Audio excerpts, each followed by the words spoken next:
Hill, I know off the air we were talking about a little bit about the Angel Reese debacle and stuff like that, and you were telling us about podcasts you listen to besides ours, of course. No, I only listen to hours. I mean, that comes up on my timeline. I don't listen to the pivot that much at all, to be honest. Like, I just sparked the interest because we were talking on camera. I wanted to hear someone else's, you know, opinions on that because you hear so much noise.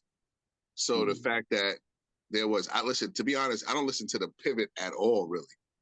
But shout out to Ryan Clark and those guys they have over there. They had a chance to interview Flage Johnson and Angel Reese in regards to the backlash they were having. I guess with the First Lady as their championship reign continues. Ryan Clark's monologue, I think, caught me prior to, because like you said, any other podcast, I'm out. If it ain't ours, I'm out. But the monologue caught me, and it made me think, just for one, as a father, I have girls, and how the vitriol that Angel Reese, mainly her, Flage come to her defense all the time, like cutting ain't 1 and 2 when it comes to the smoke. But it put it into perspective that people that I actually enjoyed growing up listening to, one, Keith Olbermann, had so much to say, so much anger, and a sportsmanship issue that took place on the court. It was a sportsmanship thing. I mean, we played and we grew up, like I said, on Fab Five and UNLV. So for us, a wave or a gesture is the minimum that you get when trash talking in games when you played it, which shows that these people have just wrote about it and never played it. That was minimal. And to the young lady from Iowa, what's her name? Caitlin Clark. Caitlin Clark. She expressed it as a nothing burger to herself. You know what I mean? She said that's sports. But the vitriol that came down from Keith, it was disappointing. But yet, to be fair, expected. That's what I'm starting to take from these things. Expected. But Ryan touched on the fact that, one, this is sports. Things are supposed to be said in competition. But you got on someone's daughter, someone's sister. It's a young girl. She's 19. She's 20. You know what I mean? Like, it wasn't this whole thing of it actually took on a life of its own by people's own perspectives on how they see just other people of other demographics in general. Like, it just enabled a funnel of frustration to come out because of just simple fact of the person that might look like you is just the person I didn't like that just lost. But that's competition. And that's all it came down to, was competition. And like I said, just watching Angel Reese and Flage be able to handle their own, it meant quite a lot to me. And to see that Ryan Clark took it upon himself to say, like, more men in general, whether you're white, black, or not, it's father, like these people should be protected because it's just sports. It wasn't like she did something violent. Violence is going on in this country. It's just sports.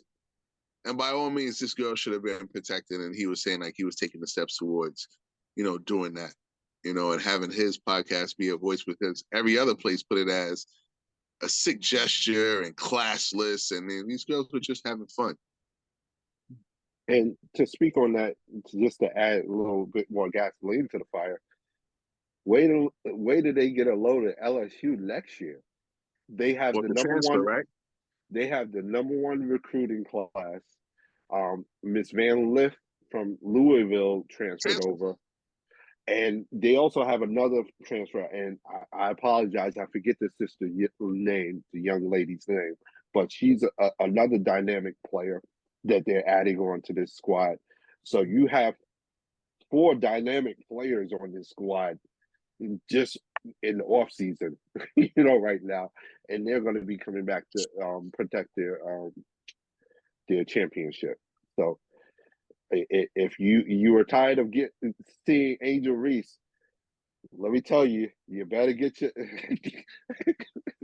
Get your It takes a popcorn lot. ready Listen, because she's not competition going anywhere. tends to bring out the best and worst of us. Competition. You know what I mean? No one likes losing. But that's you get a step above when you can say, like, you know what I mean? If it's there on to me, anything is fair game. You know, mine is epithets that you have to deal with on the court, you know what I'm saying? I can lead the stuff. But I'm busting you at gestures, that goes with competition. Yep. Yeah. Yep. Just, growing up, us playing basketball, I'll speak for myself. I've said worse and I've heard worse. You know what I mean? Yeah. I expect people to talk. And my thing is, like I said on the show a couple of weeks ago, only problem I had with it is you didn't do it during the game. I wanted you to do it during the game. That's as much smack as we talk, if we were losing, you think we didn't feel like we deserved it?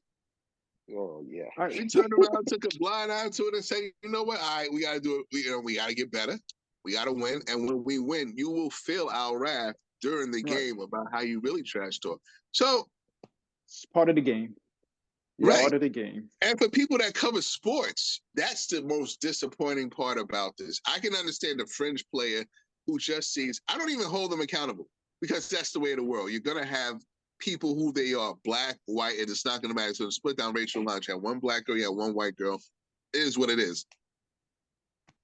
The sports people, I think, should have stopped this in its tracks and to understand that. But that just lets me know you write it, you never played it. It should have never got any further than this. I think the sports community should have taken it upon themselves to say, like, this is competition. From pee-wee football up into the NBA, in between where you could fit them in between. Lacrosse, soccer, hockey. It's always going to be alphas and betas. Just where you fit in is where it goes. You're going to have a loser, you're going to have a winner. And I think that's what should be taken from this. You know what I mean? I don't like the whole aspect of there are no losers, guys. No, we lost, coach. That's how we lost. They scored more points than we did. We lost. I don't want listen. We lost. I'll see you at the time. We go to Sims, we go to Applebee's. I don't want to celebrate a loss. I want to go in and lament. I'm tight. Yeah. To me, that's what made me better. And just to go back to what we said way earlier, this is the Jimmy Butler, Jalen Brunson thing. There's players who play basketball and there's players who play to win. You know what I mean? We grew up playing to win. Like, oh, have fun and play basketball. Oh no, if I lose, that's not fun. I didn't play basketball for fun. I played basketball to win, which was fun. So this ain't throwing basketballs out there, get your energy, get some exercise, and how'd y'all do? I shot some shots. That's not what it is for. Listen, I'm trying to run a game, trying to win. I lost. I didn't want to get ice. Well, I look like getting ice cream for taking it. I don't want no ice cream. I don't know food. I don't deserve it. I lost. I'm here to win, and that is my problem. To me, that's the issue with sports. And to be fair, if I'm in Caitlin's Clark position, I'm not trying to go see the press. I took an L. This ain't no you humble me. You got to make me feel better because I lost. Nah, I'm not coming. Yeah, I'm with you, Hell. You can eat. You can eat. Really? That loss tastes bad. Like, nah, no. Like, but again, it all plays into the part. Like, it's fun to talk it, but to say like we played football, we played baseball, we played basketball. And the common denominator, we did martial arts. The common denominator is you had a winner and you had a loser. Period. That's what you had, and I think that's what drives greatness for all of us in any spectrum. Which we did. We said we wanted to get better. There was always people who were better than us, and if we were always patted on the back as a child and said you lost, but you played great, there would not be a learning lesson. Yeah. And I think, especially in today's day and age, when you have those clear delineations and a winner and a loser, even if you lose, you get to learn how to deal with that.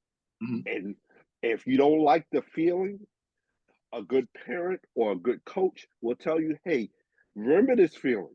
Remember this when it's time to do your homework. Or remember this when it's time to go practice for an extra 30 minutes. So that, hey, you have a sense of, a purpose and know what it takes to, hey, overcome barriers and obstacles in your way. And like I said, in today's day and age, we've seen too many adults not being willing to deal with losing, or not knowing how to deal with losing, and knowing how to show, hey, all right, I lost, but I'm gonna come back stronger, better, correct my issues, and move forward. Um, Part of that is, hey, learning how to lose and how to win when you're playing sports, when you're in organized activities like this. If it's, hey, we're all going to get a trophy for participating, there's no lessons to be learned, as Hill is alluding to. So, totally agree with that. Listen, it's just growing up with y'all, and I'm gonna make this quick. The fact that we'll play 6 games, we'll go 5-1. Tired or not, that'd be probably one of the quietest car rides home between all of them. You know what I'm saying? And we're not saying, if we're playing just for sake of we lost to Angel Reese, we're not saying if someone said, oh man, they waved Hill off and everything like that. We were 14 and 15. We would come to the defense of Angel Reese and say, bro, she can do anything she wants to do while whipping us off the court. We're not talking to each other because we're not hurt. We're upset. We're tight with it. Like, it ain't no, I mean, there was one time I think, yeah, we took that out. We did some good things today. Man, just get us to the house, bro. We ain't nobody trying to hear no. Like, quickly drive, son. If you listen, our lives are in danger. If you have to do 90 miles an hour to get us home, man, we don't need no feel good speech. Let's get us home, bro. We ain't no talk. Nah, we messed up here, there, and everything, man. We know what we messed up. We lost. You know what we messed up? We didn't score more than them. That's what we messed up. That's I'm saying that's sports. That's what I want to hear. And I think that ecosystem should have protected Angel Reese, Flage, and that whole LSU by saying this is sports. All the outside and the politics and anyone else, that's your garbage that you deal with. This is sports. You talk about not having politics, anything like that. Just play basketball and everything like that. These girls are just playing basketball because that goes with basketball. Now you can't even do that anymore. Like, whenever you want it to be the case of you want your agenda to come in, it could get in. But when I say it's just sports, that to me was just sports. Talking trash is just sports. And it plays every part about it, winning or losing. So to that, I enjoy that monologue you wish, and I enjoy the podcast watching that. But for that, we need a fifth guy. I pretty much ends there. Sorry, Ryan Clark. Probably won't get that much, watch from that because I mess with our guys. But you caught me with that. So we definitely salute you, Ryan Clark, for that. Definitely. That was a good look. Very good look. I'm closing out. What's on the radar, fellas? First, congratulations to Joel Embiid, 2023 MVP. And of course, man, Golden State, Los Angeles tonight. Basketball at its highest point, man. Nobody mess with Penn. I mean, that Madhouse or Madison. We're going down there to Penn Station down there. Am I checking out the Knicks? Yeah, that's on the radar. It's in Miami. It's in Miami. Yeah, I'm watching it, but this JV then is varsity. Yeah, I couldn't agree more. For me as well. It's going to be Golden State versus LA. Like every other thing, Game 3 is important. I mean, Game 4 will be important. Like any other thing, Game 3 should be the deciding factor. Yeah, I'm with you guys. That Golden State game got my interest peaked. Whatchamacallit, finishing up the Power series on Amazon, and finishing up that book too. So that's on the radar too. So, but fellas, it's been real. Always another, man. It's been a pleasure. Another one down. To the next one. Peace. Peace.